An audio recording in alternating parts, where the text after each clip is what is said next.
What confession do you need to get off your chest? Story 1. I graduated 10 months ago with a pretty decent GPA, yet if I'm being honest, I don't think what I acquired during my university years can get me a job in that field. Thankfully, I already have a very nice job as a tech support agent, and it pays well, so I can't complain. Still, I think post-grad depression or dread has gotten to me. I've gained a lot of weight, which amplifies the dread 100 times. I feel so much worse despite wanting to get out of this uncomfortable phase. I'm really trying to get better at the relevant skills required to land a job in my field of study and trying to get back to a better place with my weight and body. But binge eating has taken over. The stress about not feeling competent enough to be where I want to be, along with the weight gain and this existential crisis of being away from academia, is really interfering with any progress. It takes over my entire thought process and leaves me considering the worst. I don't want this. I truly am blessed. Yet I think there's something wrong. I don't know why I'm writing this here. I'm really lonely, so I thought I could use some advice. Story 2. I haven't had the opportunity to talk to anyone about this, apart from my mom, who seemed to brush it off. But it's been weighing on my mind for days. A little bit of context. I'm a 16-year-old girl in high school who was part of her high school band. Cool, right? No. I had an epiphany this year during a performance outside of school that I had worked really hard for during the fall semester. It was funny because as I looked at all the students playing alongside me with their giddy attitudes, I suddenly realized I truly hate this. And no, I'm not someone who hates people having joy. I simply didn't like the environment I was in. It was a place full of passionate band students. I felt like an imposter almost. Mind you, I've had several moments like this in my own school band, where I felt like I wasn't really a part of the group. During many of our marching band competitions, I would constantly be staring at my phone, silently praying for time to pass so I could go home. Meanwhile, everyone else seemed like they were having so much fun and making great memories. I remember at one of our marching showcases, the one that would decide if we made state or not, we placed 15th out of around 20 bands, which is a terrible score. To make state, we would have needed to place in the top 3 at least. The point is, I saw many of my bandmates sobbing, genuinely devastated. And me? I was just thinking, yes, the season is over. No more marching band. On the bus ride home, everyone was quiet, and I could still hear faint sobs from seniors and others. That's when it hit me again. I truly hate this. I don't belong here. Fast forward to the spring semester, and I had made up my mind. I was quitting band. Once I made that decision, it felt like everything in my life suddenly made sense. I had a sort of mental clarity I'd never experienced before. It felt really good. However, I still kept following my usual band routine. I showed up an hour early for rehearsal for individual practice. I attended rehearsals, concerts, and everything else. Maybe this is why my band directors didn't expect to see that band was no longer on my schedule for the next school year. Usually kids who are planning to quit start slacking off. They stop showing up as much and stop trying as hard as they used to. What's the point, they'd say. That wasn't me, though. It had never been me. About a month ago, one of my band directors, the nice one, called me into his office to discuss why I was quitting. I lied to him and said I was quitting because of the band costs and the time commitment.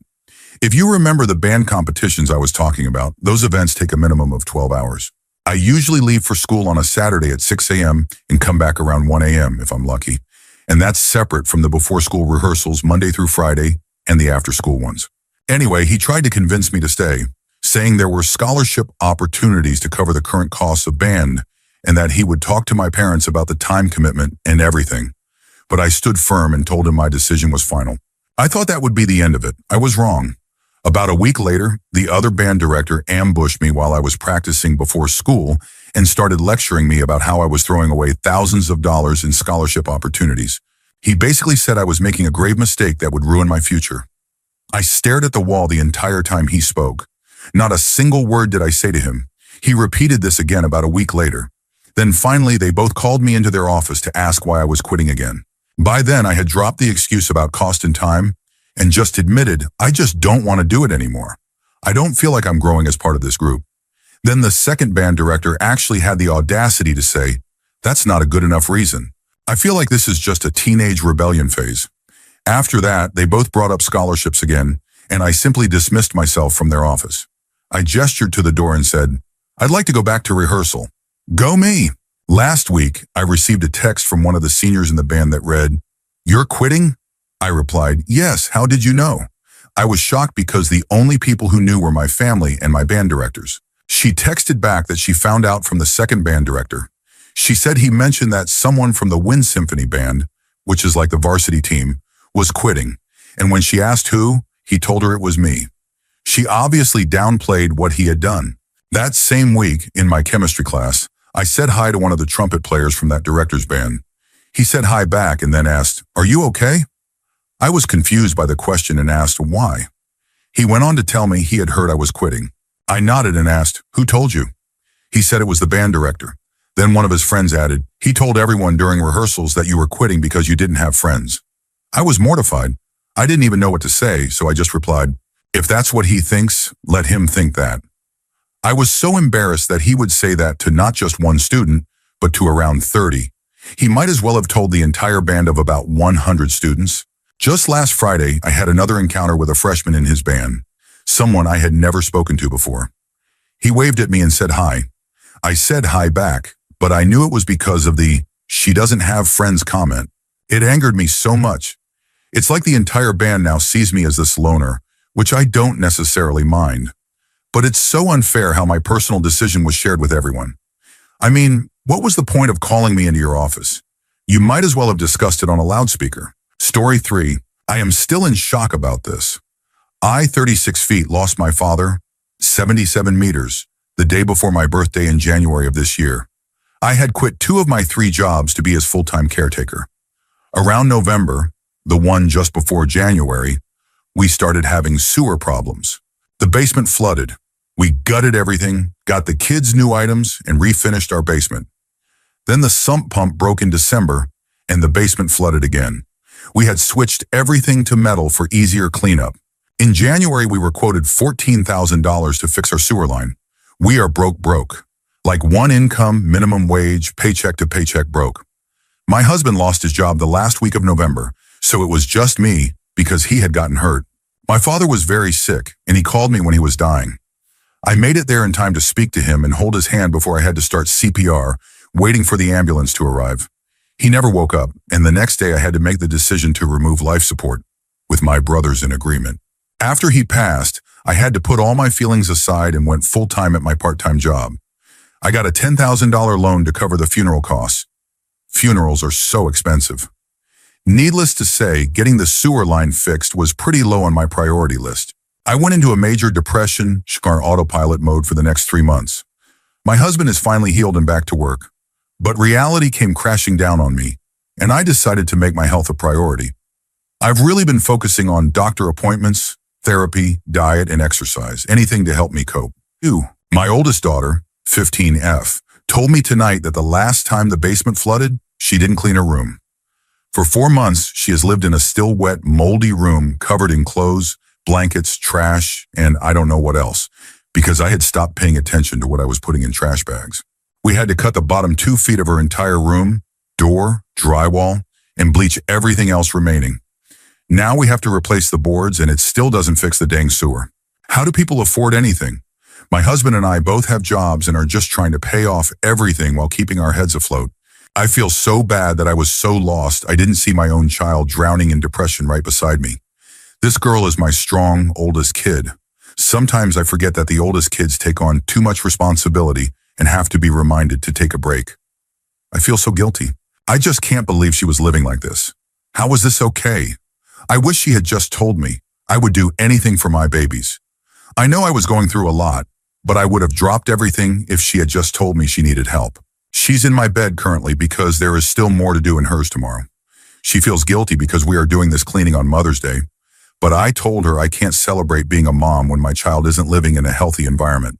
What I want for Mother's Day is to know my children are safe, clean, and know they are loved. Otherwise, what would be the point of celebrating at all? Story 4. I am now an 18-year-old male living in Mumbai. Since childhood, I've had a painful confession that I've never been able to share with anyone. I know most people may not believe me, but I need to say this anyway. I was abused for nearly 4 years by people in my own family. When I was in 2nd grade, I went on a trip to Rajasthan with my cousin and grandparents. While my grandparents slept on the bed, my older cousin and I were on the floor. That night, he made me do things no child should ever experience. When we returned to our home in Rajasthan, things got worse. He continued to take advantage of me in ways that still haunt me. I live in a joint family and there are 4 of us boys. The older son of my uncle, who lives with us and is close with that cousin, also began to abuse me. He started doing the same things, forcing me into horrible situations. This continued from 3rd grade through 6th grade. Eventually, 2 or 3 more cousins got involved in it too. By some miracle, things never went further than they already had. If they had, I truly believe I would have been in even more serious emotional and physical danger. Now I feel extremely low about everything. I don't know what to do. I still have to see that cousin every day and pretend nothing ever happened. Story 5. I was a young senior carer in a care home and met the most outrageously rude and nasty woman who should have retired years ago. She was snappy, cruel, and acted like she was the best at everything. She would talk over my handovers, ignore me when I spoke to her, and leave a mess behind for me to clean up. I had enough. After a particularly stressful shift, dealing with an unexpected passing, she came on duty and said the most insensitive thing I've ever heard. That was it. I quit. I never went back and haven't seen her since. A few days after I left, I kept thinking about everything she'd done and how she was the main reason I quit. So I thought of the most irritating things I could do to inconvenience her without her knowing it was me. I ended up signing her email address and phone number up for a bunch of annoying things. I registered her for anti-bullying seminars, window replacement quotes, gastric bypass surgery consultations, hair extension offers, she's nearly bald, an ad selling puppies, a "Are you a bad person?" test. Guess what score was sent to her inbox? 10 ways to become a better person, and every kind of spam I could think of. It made me laugh for days. Story 6. So I'm in high school, 18F, have a friend group I don't really enjoy. Out of the 4 people in it, I only really like one. Their names are Emily, Riley, Sophia, and Layla. The only one I'll be going to the same college with is Sophia. Here's the thing. Layla is the newest in the group. I've known Riley since kindergarten, Emily since 3rd grade, and Sophia since 5th grade. I was a very different person before Layla. She's draining. Sure, she's funny, but in a rude way, and she changed me. I used to be the kind of girl who didn't know how to respond to insults. But once our group started playfully insulting each other, I became meaner, but also more confident the more time I spent around her. She kind of ruined me. Layla was once my favorite in the group, but I was definitely her least favorite until we started hanging out more. Then I became her favorite until she started bonding with Emily. Now their dynamic is unbearable. They're rude, annoying, gossip constantly about people in the group, even when we're nearby, and they'll mock you right to your face. Emily has always been rude to me, but never this bratty. Riley isn't the worst, but she once told someone to harm themselves, treats certain friends unfairly, and is not funny at all. I've worked on projects with her, and she's always controlling. Same with Layla. I once tried doing a project with Layla, but she insisted on doing it all herself, then later complained that I didn't help even though I had tried. Back to Riley. She's boring to work with and clearly prefers the popular girls. If we're hanging out and they show up, she'll ditch us in a second. Then everyone in our group starts talking behind her back. Honestly, they all gossip constantly. I've been guilty of it too, but never to the extent that Layla, Riley, and Emily do. Sophia is the only one I genuinely like. She's fun, confident, quirky, and an actually good person. She doesn't talk behind people's backs unless they're being rude or completely out of line. She's the only friend I trust with secrets. And I mean that. I don't trust easily. But her? I do. You might be wondering why I haven't cut ties with the other 3. The truth is, I don't like change, and I really hate confrontation. I know how these girls are, and I know how they'd react. Anytime I've tried sitting with someone else or talking to other people, they act offended and call me a traitor. So I just stick it out. Sophia is the only one I love, and the rest are just people I tolerate until the school year ends. Story 7. Freshman year, I struggled to make friends. I'm black and moved to the US at 16, so I already felt out of place. I became close with a group of friends, friend group A, especially one girl V. We were touchy and close. One night at a frat party, we both got drunk and kissed. I thought it was mutual, but others in the group were uncomfortable, and things spiraled fast. Around the same time, I shared some personal trauma with another group, Group B, and apparently mentioned a story about making a girl in high school uncomfortable. hugging her when she didn't want it. That got around and rumors started. V later told me she felt uncomfortable being around me. I owned up, apologized, and tried to make amends, but it didn't stop the social fallout. I drifted away from that first group and joined another, Group C. Things seemed better until I got called into the Title I-X office. I wasn't in trouble, but was warned to be more aware of how I interact with women. That, on top of bad grades and stress at home, almost drove me to the edge. A random moment watering my uncle's garden pulled me back. I came back sophomore year ready to change. I went to counseling, stayed sober, and got involved on campus again. Clubs, shows, comedy groups. Things were looking up until an anonymous Yik Yak post accused me of misconduct, specifically calling out my comedy group and linking my Instagram. The allegations included inappropriate behavior at parties and making girls uncomfortable. I denied some of it, admitted to past mistakes, but got removed from the group anyway. More friends distanced themselves. I felt like I was finally improving, but my past keeps catching up. Even a future role I earned in a play is now in limbo because someone filed a complaint about me being cast. I'm not looking for pity. I'm trying to do better. I've been sober, gone to therapy, apologized again to V, and avoided putting myself in any risky situations, but I still feel like an outcast, like no one's giving me a chance to change. Any advice on how to rebuild trust, improve my reputation, or meet people outside campus would really help. Story 8. I've known this girl ever since I was around 12 years old. We didn't like each other at first, but by the time I was 14 and she was 15, things changed. It wasn't until we went on a 3-day camping trip together that we started getting close. That was easy since our moms were also really good friends, so we saw each other a lot. We became so close that we'd share secrets, just like best friends do. My mom often warned me that she would tell her mom everything, but I didn't believe it because whenever I asked, she swore up and down that she never said anything serious.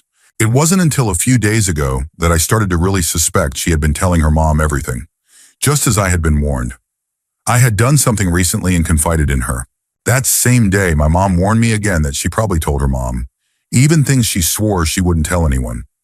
I was confused and asked my other best friend what I should do, and she told me to just confront her, so I did. We argued for around an hour over text, and she couldn't even bring herself to apologize after betraying me and telling her mom private things about me that can't be taken back. From past experience, her mom would usually call mine about these things, which would obviously get me in trouble. We kept going back and forth, and I was getting mentally drained. It felt like I was talking to a wall.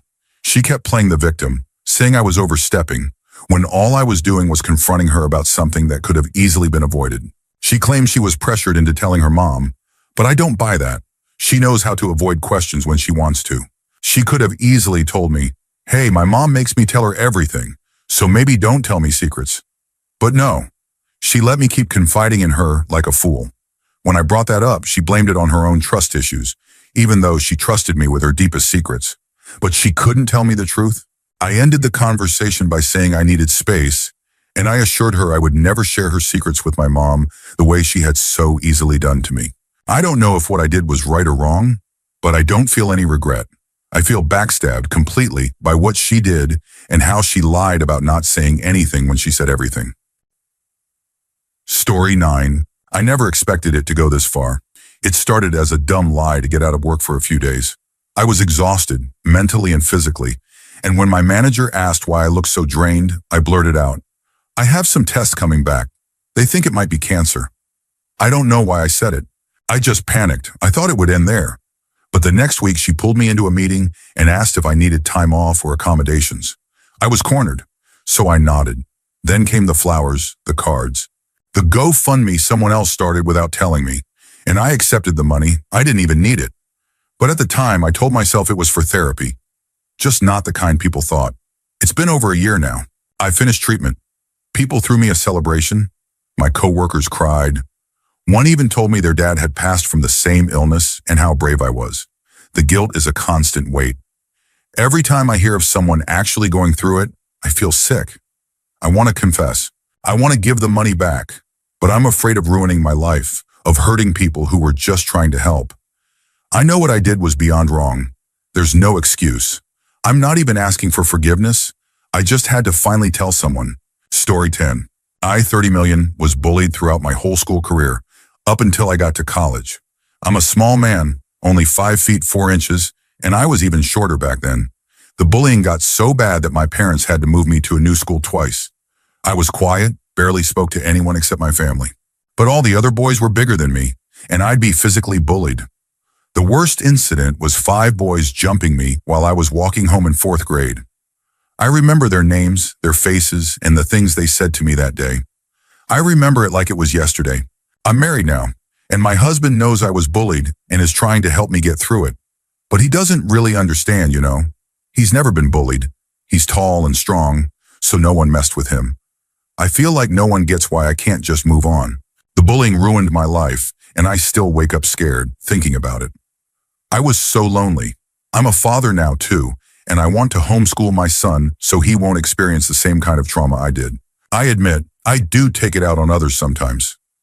I put on an angry front and snap at people who mean well.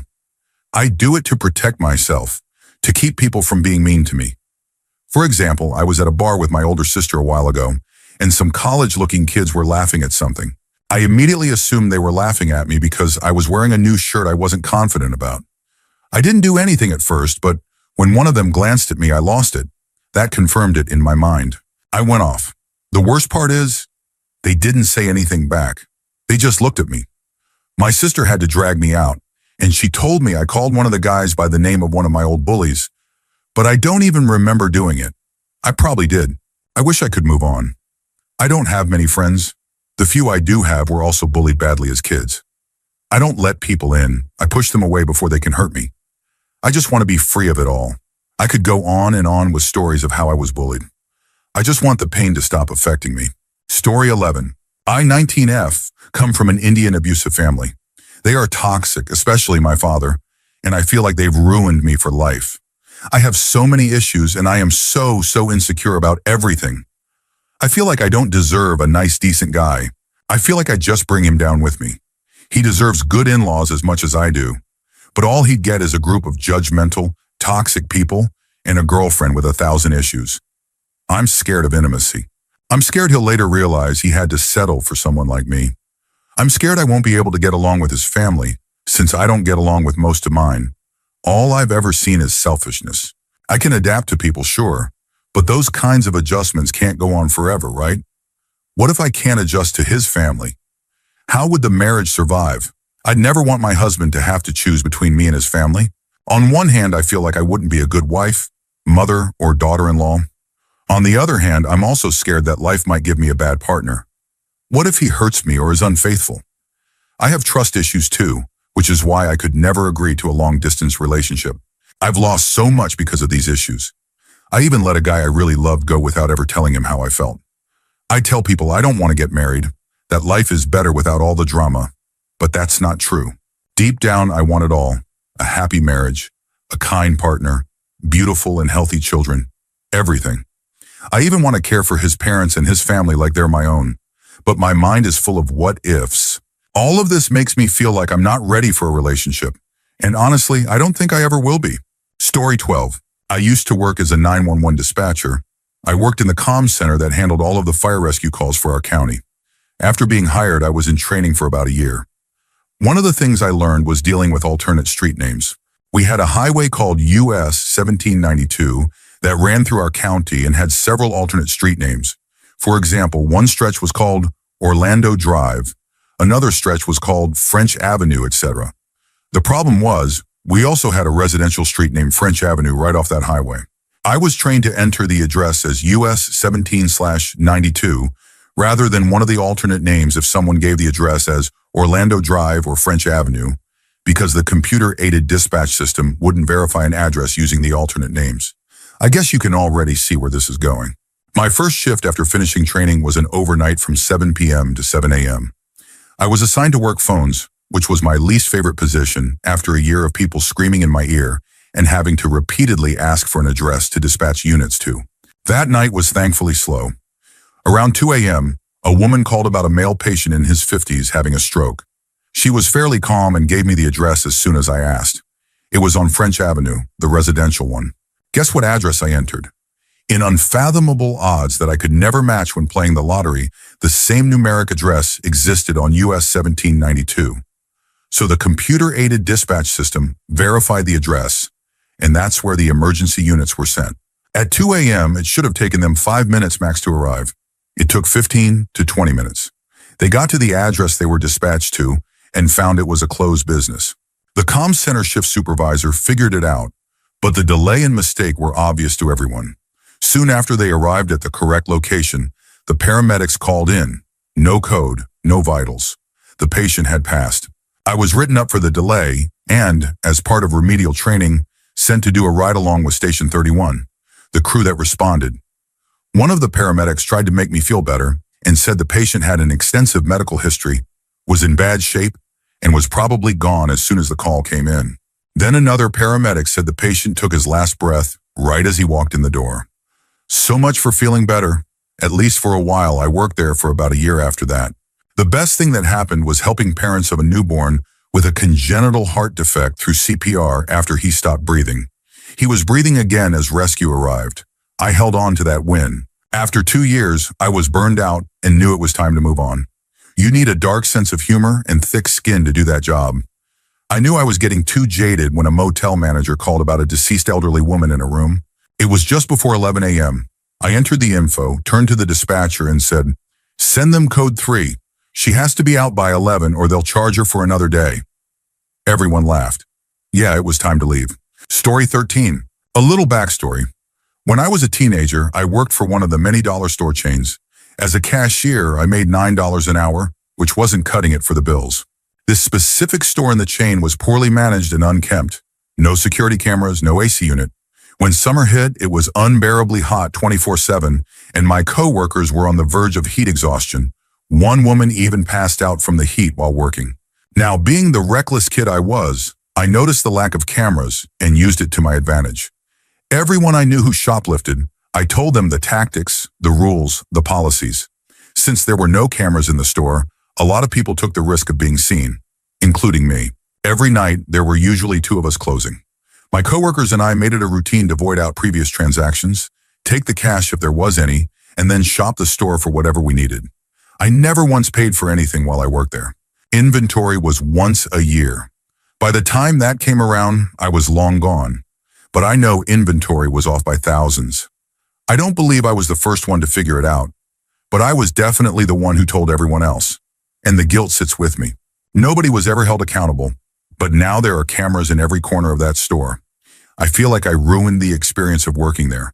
But at the same time, it was a poorly run company with no safety precautions and no concern for its employees. Story 14. I've known these people for years. We went through middle school and high school together, and now we're all drifting into our young adult lives. I used to believe we were close, that they were my real friends, the kind of friends who'd stick around when things got tough. But now I'm not so sure, and it hurts more than I thought it would. It started with small things, casual comments, snide remarks. At first, I brushed it off. They're just joking, right? But then it kept happening. More often, more cutting. One friend would casually mention that I'm too quiet and that it makes me hard to hang out with. Another would joke about my clothes like they were ridiculous. Every compliment came with something that made me feel like I wasn't enough. And when things go wrong, I realize how fake they really are. After a tough breakup, I needed someone to talk to, but they barely replied. Yet when they needed something, a ride, a favor, reassurance, they were all over me, pretending we were inseparable. The worst part, they still know how to make me laugh. They still know how to pull me back in and make me feel like I belong. That's the trap. I can't leave because I missed the version of myself that I thought I was when I was with them. I keep telling myself, next time I'll speak up, or next time I'll keep my distance. But every time we hang out, I get pulled right back in. They know exactly how to make me feel like I'm the problem, like I'm being too sensitive. I keep hoping it's just a phase, that it'll change, but it doesn't. And every time I stay, I feel a little less like myself. I know they're not real friends. I know I'm being used, but I'm scared of what will happen if I finally break free. Story 15. Whether we want to admit it or not, pretty privilege is a real thing, and it's something I now realize I had for the majority of my life. People were usually very kind to me. I got offered perks like free drinks at bars and extra attention when I went out. I was often stared at. That part actually bothered me because I didn't fully understand why. Even though I was considered attractive, I had low self-esteem and didn't realize how much of an impact it had until later. If someone looked at me for too long or smiled at me, I would quickly look away and feel uncomfortable. Then a couple of years ago, I had a health issue that required medication. The medication came with one major side effect: significant weight gain. No matter how little I ate or how much I exercised, my metabolism slowed, and I began gaining weight. The more weight I gained, the less attention I received. At first, I didn't notice it, but eventually I realized I had to ask for help in stores instead of being offered assistance. I started to feel invisible. No one looked at me. People walked right by without acknowledging I was even there. It was strange at first, then incredibly humbling. I accepted that this was my new reality. My personality changed a little. I became genuinely thankful for small interactions and responded with more gratitude. I noticed others who weren't conventionally attractive or who were overweight, and I made a conscious effort to engage with them, to treat them like they mattered. I became a better person. Not that I wasn't kind before, but I became more empathetic and aware of the world around me. Then I had some good luck. My doctor found a different medication for my condition, one that didn't impact my metabolism. I switched, and the weight began to melt off. I didn't have to change anything. My diet and exercise were already healthy. The weight just started coming off. After about a year and a half, I was close to my previous healthy weight. That's when I realized I had regained my pretty privilege. The first time I noticed it, I was in a store looking for something, and a handsome employee approached me and asked if I needed help. He looked me in the eyes. I felt seen again. And then I felt deeply sad, even horrified by the unfairness of it all. The way we look really does affect how people treat us, even though it shouldn't. Now I notice every advantage I receive based on appearance, and I feel both humbled and guilty. I continue to seek out and engage with people who may have once felt invisible to me, and I make a point to treat them with kindness. I'm aware that a simple change in medication gave me back something many people don't have access to, and I don't take that for granted. Story 16. It haunts me that I actually did it. I was young, in my early 20s, on my own and struggling. I was angry at my employer and thought no one knew I had a spare key. This was long before cameras were common everywhere. It was terrifyingly easy. I left the restaurant unlocked and open and took all the money I could find. I thought that by leaving it open, it would seem more like someone else's fault. It wasn't technically breaking and entering. I was never caught. The money helped me through a tough time, but the guilt never left. Looking back, I remember an old friend once saying that a few people sort of suspected I had something to do with it. The police were called, I was questioned, but when they asked, "Where were you at midnight on this date?" I had an answer ready. I was asleep in bed with my boyfriend. Why? That was it. I had worn gloves and left no evidence. I simply wasn't caught. Thankfully, the business wasn't heavily impacted overall, and obviously I never did anything like that again. I've never told anyone until now. I just wish there were a way to let go of the guilt. Story 17. I'm 30 years old and I've never been in a relationship or had any intimate experiences. Unfortunately, I was born with a condition that has left me extremely self-conscious about my body. As a result of being bullied in school, especially in locker rooms, I developed a deep fear of in relationships and generally avoid being around women. For the most part, I've come to terms with it. I tried therapy, but I never found it helpful. Therapists often dismissed my experiences, insisting that it was all in my head. It's frustrating when people make jokes and then try to convince you it's your imagination. But at the end of the day, I've learned to focus on other parts of life. To me, the risk of being rejected or humiliated has always outweighed the potential reward of having a partner. I've always believed that any woman who dated me would feel like she had to settle, like I was a consolation prize. I've also felt disqualified from being part of casual dating or exploring certain aspects of intimacy. That realization solidified my decision to step away from dating entirely. Last week, a beautiful woman I work with asked me out. She had shown clear interest in me, and I could tell she was hoping I'd say yes. I said no, as I always do. I gave the usual explanation, that I don't date coworkers and that I'm not looking for a relationship right now. People at work know I've turned someone down before, so I think she knew it wasn't personal. I know I made the right choice. Any emotional connection would fall apart the moment she saw what I'm so ashamed of. But I still feel a lingering sense of sadness. Maybe regret is the wrong word, but there's a kind of heaviness knowing I have to reject people because of something beyond my control. I know some people will downplay what I'm saying. I've seen it before. People saying it doesn't matter, comparing me to other experiences, and trying to convince me it's not a big deal. But nothing anyone says will ever change the reality I live in or the choices I've made for my own protection. Maybe life would be different if I were different, but I'm not. So I live this way by choice, practicing celibacy out of self-preservation. I turn down the small handful of women who've shown interest. I'd rather live alone forever than face the rejection I fear would come if anyone ever really saw me. Story 18. During my second year in college, I was overwhelmed. I was behind in several courses, working late shifts, and on the verge of flunking out. Instead of seeking help right away, I lied. I told the Student Disability Services that I had dysgraphia, a neurological disorder that affects writing and fine motor skills.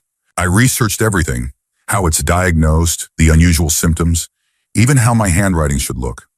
I claimed I had been undiagnosed for years and said I struggled with note-taking and writing essays under time pressure. I told them typing was easier and that I couldn't keep up with in-class work. I even made my handwriting sloppier during tests to match the lie. Within a week, I had a letter from the office that gave me privileges, extra time on exams, the right to type instead of handwrite, and even access to a note-taker in class. Professors went out of their way to support me. Some even told me they were proud I was pushing through. But I wasn't. I was cheating. I saw students around me genuinely struggling, some with dyslexia, others with mobility issues. And here I was, abusing a system meant to help them. The worst part? I didn't even need an A. I just didn't want to admit I was drowning. I eventually graduated and no one ever found out. But I haven't forgotten. That fake diagnosis got me through school, but it also rewired my conscience. I've since donated regularly to learning disability organizations and volunteered with accessibility groups, but it still feels hollow. I disrespected a community I now deeply admire, and that diploma I earned, it still feels tainted. Story 19. I was in kindergarten at the time, and there was one black boy in our class. Let's call him M. The majority of students were white, and he was always treated like an outcast. The teacher never made him feel included. Prior to the incident, M had tried to kiss me or do something inappropriate, so I went home and told my mom. She went to the principal, they talked to M, and he got in trouble. Now, I don't know what drove me to do this, because I had no ill feelings toward M. I wasn't racist or anything. I just saw him as a boy who had a crush on me. But out of nowhere, while I was hanging out with my mom, I told her that M tried to kiss me again. This time, it was a complete lie. I don't know why I did it. I had been experiencing things at home. My older brother was hurting me at the time, so maybe it came from that, though I don't want to shift blame. My mom was shocked and furious. She went back to the principal and brought me with her. I felt horrible the entire time. I kept asking myself, why did I do that? Am I a bad person? What's wrong with me? The worst part? M tried to deny it, but no one believed him. It was supposedly the second time, and he was black in a predominantly white school. Looking back, I know there were underlying racial biases at play. After everything, I went home feeling incredibly guilty. That guilt stayed with me for weeks until I couldn't take it anymore. I remember lying in bed, sobbing next to my mom. She asked me what was wrong. I confessed everything, that I had made the whole story up. My mom was dumbfounded and clearly frustrated, though she was also half asleep at the time and didn't react right away. The next morning, she kept asking me about it, why I lied, and I just remember crying and saying I didn't know. She was understandably angry with me, but we never went back to tell the principal the truth. I know that's awful. Life just moved on. Today I'm 18, and my mom brought it up again. She said, I never understood why you did that. Looking back, I still don't fully understand it either, but I do still feel incredibly guilty. Story 20. When I was 10, a classmate stopped me and said, "You're so ugly, no one will ever love you." When she said it, she looked genuinely disgusted by the sight of me. I've never forgotten a single detail from that moment. It was completely unprovoked. We'd never had any issues. We'd been in school together for 6 years and had always gotten along. It felt random at the time and just made me feel a little sad. The problem is, it kept happening. Over the years, people have felt far too comfortable telling me that I'm unattractive, right to my face. In middle school, a few girls made similar comments. It happened a few more times in high school. Then in my early 20s, I dated a few people, and every single one cheated on me. I was told that I just didn't do it for them. I've been mostly single ever since, despite trying from time to time. I'm now 40. It's been 30 years since that first comment, and it still happens. The last 5 people I went on dates with all told me the same thing. You're a great person, but I'm just not physically attracted to you. Some said it gently. Others were brutally honest. Last year, I met a woman who seemed perfect for me. We had everything in common, shared goals, similar values. She even told me she'd never met someone who checked every box like I did. And then she added that she had been trying to get over not being physically attracted to me, but couldn't. She said it like she was the victim, as if people should feel bad for her for finding her ideal partner, but not being attracted enough. I thought that as I approached 40, things would get easier. But honestly, it's only gotten worse. Male beauty standards are rough, even for those dating people in their 40s. I know it's irrational to let something from childhood affect me this deeply, but it might not have if it had only happened once. Story 21. I-18F don't plan on living past 35. When my poodle passes away, I plan to go with him. He's 5 years old now and has had 3 major life-threatening incidents since I got him. He was hit by a car at 1, ate 2 full chocolate cakes at 2, and had a stomach flip at 3. Thankfully, years 4 and 5 have been calm for him. But now I'm the one with life-threatening experiences. I posted once before about my childhood, where I was in a severely abusive situation involving both parents until I turned 14. My parents struggled with addiction, and I was treated as their blessing. I've been in therapy for 9 years. Out of 10 therapists, only 3 have really helped me begin to process my trauma. I've known from a young age that I wouldn't live long. I started self-harming at 5, and my first serious attempt was at 7. There have been around 15 attempts in total since. The only reason I'm still here is my dog. I know no one else would care for him the way I do. He wouldn't be given a chance, just like me. He's a standard poodle and came into my life during the pandemic when I was 13. He was a surprise gift, 3 years after I'd escaped the worst of my trauma. I had just come out of a depressive episode when I got him. I was terrified. My father used to abuse animals, and I grew up witnessing it. I was scared I'd be the same. The beginning was hard. I was still unstable and not emotionally equipped to care for a dog, but I was determined to break the cycle. I potty trained him in a week. I taught him to sit. I walked him on good days and forced myself to walk him on bad ones, even when I was in chronic pain, because my guardians didn't believe me. I taught myself how to bathe him. I remember how badly my hands shook the first time, because all I could see was my father harming a puppy. I had to face all of that trauma to care for him, much earlier than I was ready, but we made it. Now he's my everything. He's reactive from being attacked by other dogs, but he's incredibly protective. He's smart, quirky, afraid of balloons and mirrors, but fierce when it comes to protecting me. He loves cuddles and being the little spoon. He's annoying sometimes, but he's mine. He's the closest thing to a child I'll ever have. He's also the only reason I made it to 18. I was planning to end my life at 13. I even had the location picked out. But then he came into my life. His name is Latte, and I'm so thankful I got to raise him. I also have an orange cat named Mufasa. He's laid back, not picky, and cuddly on his own terms. I rescued him during a snowstorm and have plans in place for someone to care for him when I'm gone. Mufasa and Latte get along. They're not overly affectionate, but they coexist peacefully. I know it sounds harsh to say I'm staying for one and not the other, but Latte is different. I know his trauma. I know his triggers. If I left, he wouldn't survive emotionally or physically. No one else would see past his fear-based behavior, and he could be put down. Mufasa, on the other hand, will be just fine. He's a declawed rescue who can still catch mice like a pro. He's a very good boy. As for me, I've been through too much. I've been assaulted repeatedly, 5 times just in the last year, over 100 times in my lifetime. One of those cases is going to trial, but I don't have faith that it'll go far. I recently found out my guardians stole $8,000 from me and have been benefiting financially from my disability without giving me anything. I'm about to become an aunt. My insurance is messed up, and I may have to stop therapy, but I keep telling myself, I only have a little longer to go. Story 22. This is going to be a bit of a long one, so I apologize in advance.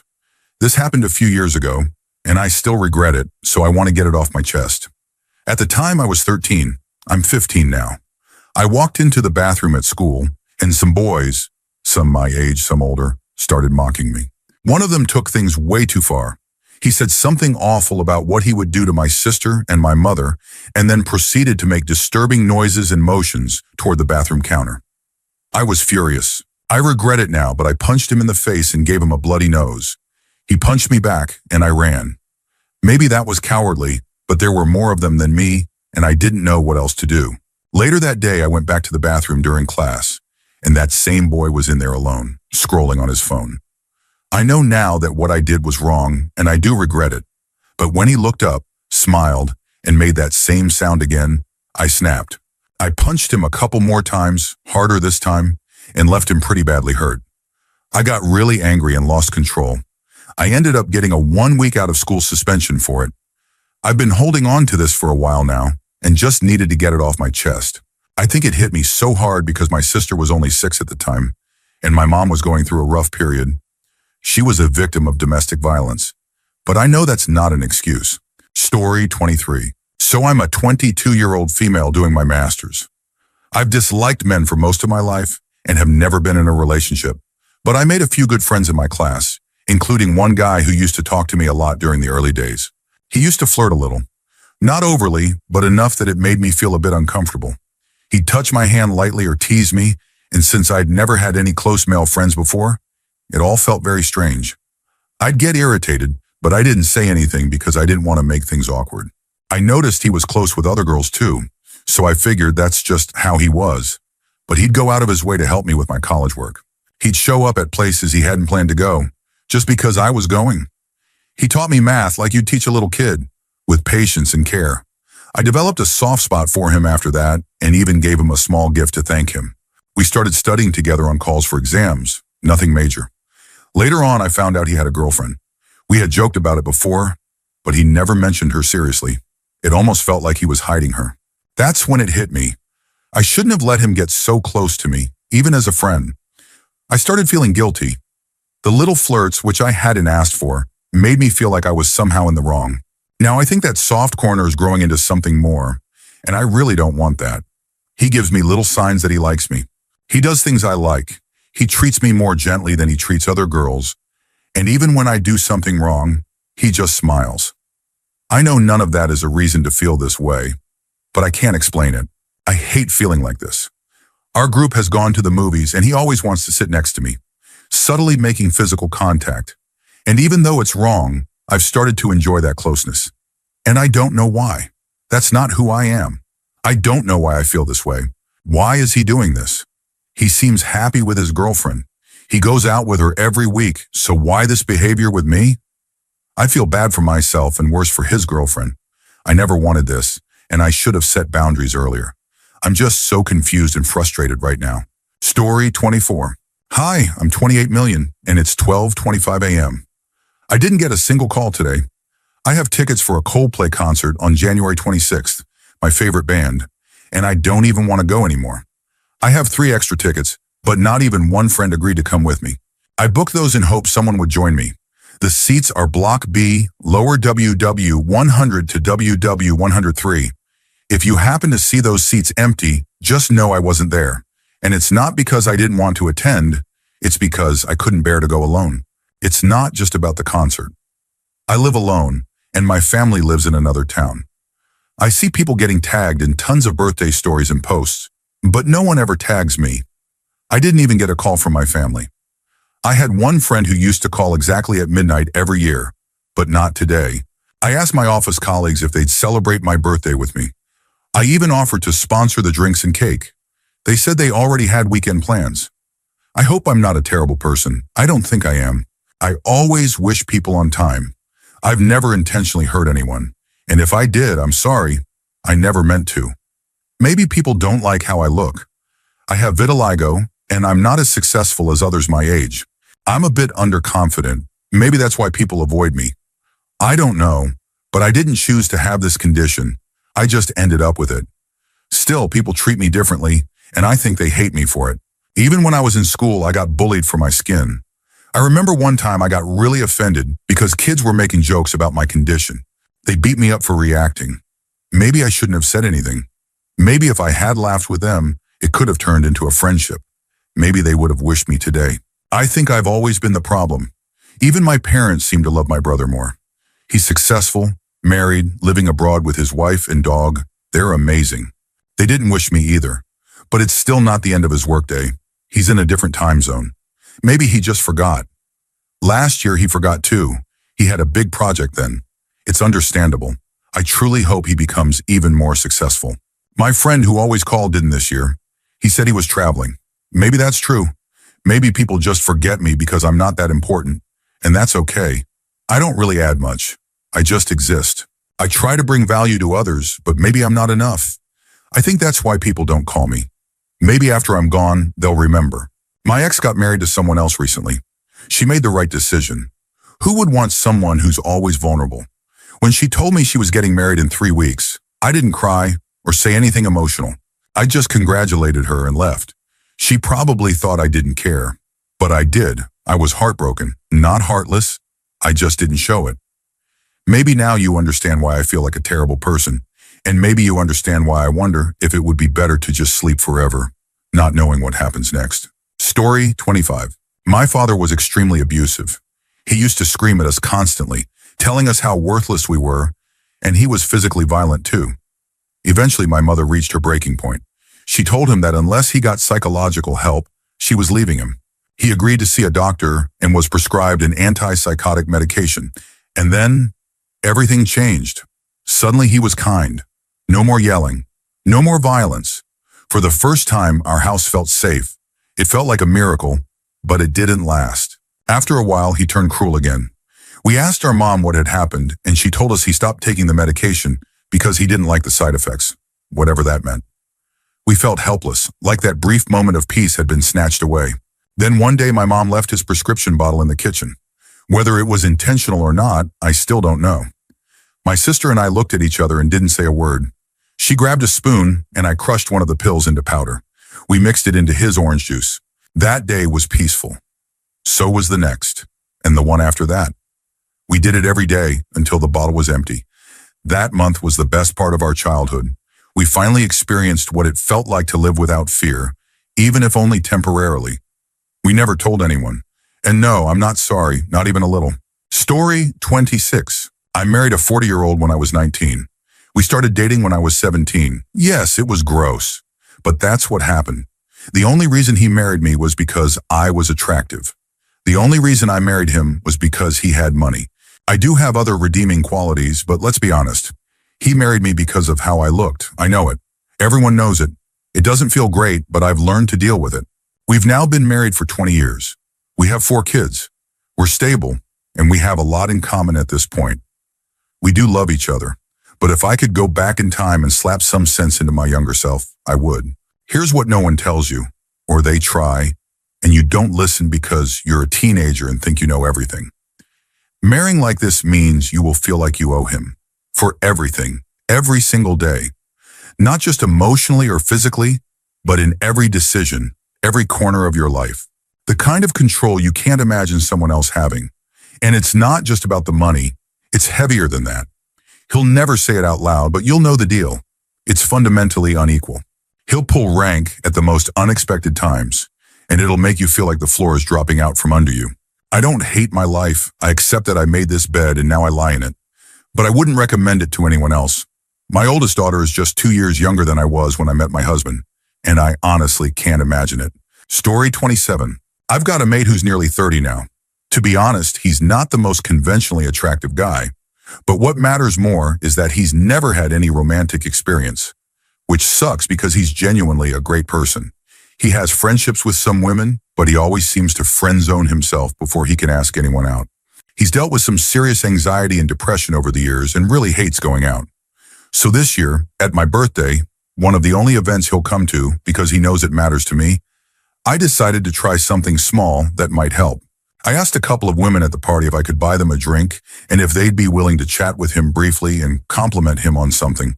No pressure, no expectation. Just be polite and kind. And my goodness, it made such a difference. He's been a different person since that night. His confidence has shot up. He's been asking when we're going out next. It's like something clicked. If he ever found out what I did, I genuinely think he'd never leave the house again. But honestly, I don't regret it. Story 28. When I was 18, I worked at a Piggly Wiggly grocery store. After the meat department staff went home around 3 p.m., it became part of my job to restock meat on the sales floor during the evening. At the time, my mom worked nights, and my stepdad would usually be passed out drunk by the time I got home. That meant there was rarely dinner for my little brother and me. So I'd always bring him home whatever he wanted, usually junk food like Hot Pockets, chips, that kind of stuff. I went through a big steak phase myself. Growing up, we rarely had steak. It felt like a luxury. So I started doing something that felt small at first, but definitely wasn't right.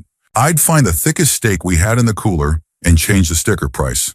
Instead of being $11.99 a pound, I'd switch it to $1.99 a pound, making it way cheaper. I did that probably twice a week for over a year and was never caught. Story 29. I'm overweight, as you can probably tell from the title. I've been trying to lose weight for years now, and while I've made some progress, I'm still clinically obese, though not morbidly.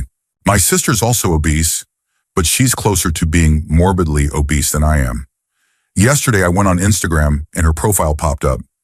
I hadn't seen her in almost 5 years, and I don't usually check family members' social media, but I ended up scrolling through.